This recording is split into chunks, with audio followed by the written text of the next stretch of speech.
আসসালামু আলাইকুম আপুরা, সবাই কেমন আছো? ভালো আছো? এই তো একটা নতুন ভিডিও নিয়ে চলে আসলাম। তো আজকে আমি বিরিয়ানি রান্না করছিলাম, ভাবলাম তোমাদের সাথে শেয়ার করি। সবই তো শেয়ার করি, এটাও শেয়ার করি। তো কিছু ছোট্ট বাচ্চাদের জন্য ছিল এগুলা, ছোট্ট পাখিদের জন্য।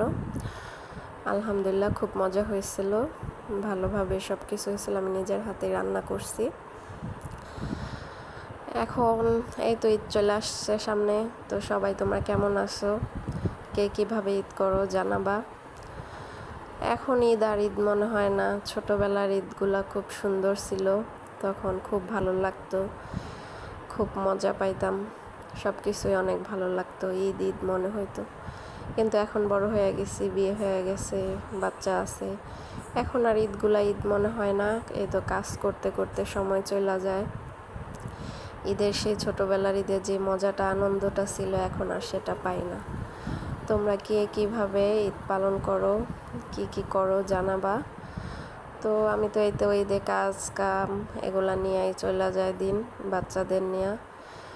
আর ঈদের মজা, সেই খুশি, সেগুলো আর পাওয়া হয় না। বান্ধবীদের নিয়ে ঘুরতে যাওয়া, সেগুলো তো এখন আর হয় না। তাই ঈদের মজাটাও নেই। আসলেই ছোটোবেলায় ভালো থাকবা। আসসালামু আলাইকুম।